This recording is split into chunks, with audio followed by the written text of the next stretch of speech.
Γεια σας και καλώς ήρθατε στο κανάλι μου. Σήμερα θα σας δείξω το γλυκό της γιορτής μου που είναι και το αγαπημένο μου. Σε ένα μπολ θα ρίξω 450 γραμμάρια γάλα ή όσοι δεν έχετε ζυγαριά μπορείτε να χρησιμοποιήσετε μια κούπα των 250 ml, όπου ουσιαστικά χρησιμοποιήσαμε μια κούπα γάλα και η δεύτερη κούπα είναι κατά λιγότερο 50 ml, όπως βλέπετε στο βίντεο. 200 γραμμάρια ηλιέλαιο ή μία κούπα να μην είναι γεμισμένη μέχρι πάνω. 250 γραμμάρια ζάχαρη ή μία κούπα.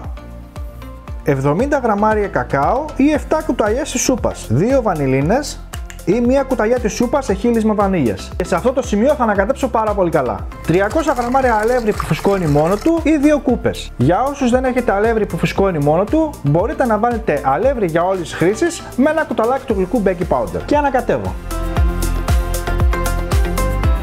Έχω χωρίσει 2 μέτρια αυγά τους κρόκους από τα σπράδι. Θα ρίξω τους κρόκους μέσα στο μείγμα και θα ανακατέψω πάρα πολύ καλά.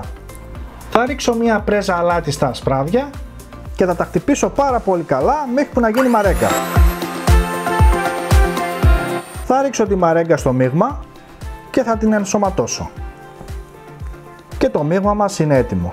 Σε μία φόρμα 25x30 που έχω αλευροβουτυρώσει θα ρίξω το μείγμα.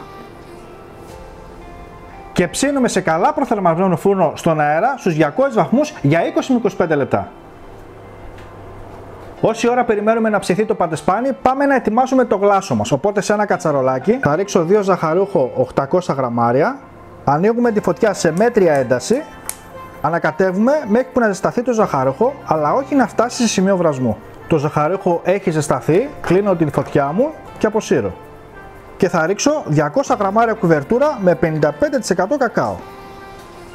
Και ανακατεύουμε μέχρι που να λιώσει. Η κουβερτούρα έχει λιώσει και το γλάσο μας είναι έτοιμο. Το παντεσπάνι είναι έτοιμο, θα το αφήσω 5 λεπτά και μετά θα ρίξουμε το γλάσο. Με ένα καλαμάκι χοντρό ή με το πίσω μέρος μιας ξύλινης κουτάλας θα κάνετε τρύπες σε όλο το παντεσπάνι. Και ρίχνουμε σιγά σιγά το γλάσο όσο το παντεσπάνι είναι ακόμα ζεστό. Πατάμε πάρα πολύ καλά να μπει το γλάσο μέσα στις τρύπες και θα το αφήσω σε θερμοκρασία δωματίου να κρυώσει και έπειτα θα το βάλω για μισή ώρα στο ψυγείο. Πάμε να φτιάξουμε τη σαντιγί και θα χτυπήσω 500 γραμμάρια κρύα κρέμα γάλακτος και θα προσθέσω σιγά σιγά 70 γραμμάρια ζάχαρη.